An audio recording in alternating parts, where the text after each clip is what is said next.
মুচকি হাসছিলেন কথাটা বলার সময়, কিন্তু যেই গোরাবুল আরব এই কথা বললো, সঙ্গে সঙ্গে গোরাবুল আরবের মনটা কালো হয়ে গেল, মুখটা কালো হয়ে গেল। আল্লাহ রাসূল বলেন, তুমি কালো বলে তোমার বিয়ে হয় না, চিন্তা করো না, তোমার বিয়ে হবে। কার সঙ্গে হবে? গজলটা আমি বলবো, যেহেতু মায়েরা একটু বিয়ে বৃত্তান্তের গজল শুনতে বেশি ভালোবাসে।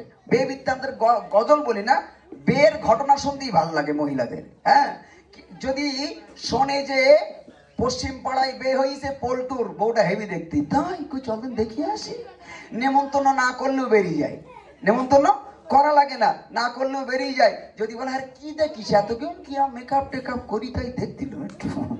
জীবনে কোনোদিন কোনো মহিলা আজ পর্যন্ত অন্যের প্রশংসা করিনি, সব সময় ভাবে আই অ্যাম দ্য বেস্ট, আমার উপরে কেউ নেই, আমি সেরা। কিন্তু না মা, যে ভালোকে ভালো বলতে পারে না তার মতো অহংকারী ভয়ঙ্কর আর পৃথিবীতে কেউ নাই। এই জন্যে ভালোকে ভালো বলতে শিখুন। আল্লাহ রাসূল সেই গোরাবুল আরবকে কি বলছে খুব মন দিয়ে শুনুন। কবি লিখছেন, গোরাবুল আরবের বিয়ে হলো না, গোরাবুল আরবের বিয়ে হলো না।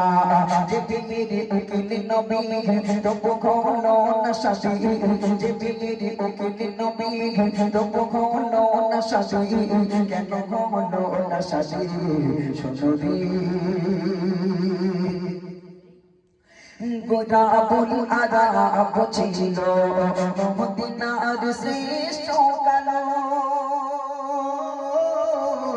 তাকে দেখি কেউ কখনো, তাকে দেখি কেউ কখনো বসে একটু ভালো। গোরাবুল আরব ছিল মদিনার শ্রেষ্ঠ কালো,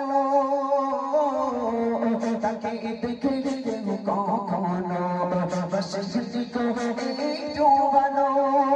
তারা করে সাথে কেউ হয় না রাজি, তারা করে সাথে কেউ হয় না রাজি, দিদি কবে কেমন করে গোরাবুল আরবের বিয়ে হলো না, গোরাবুল আরবের বিয়ে হলো না।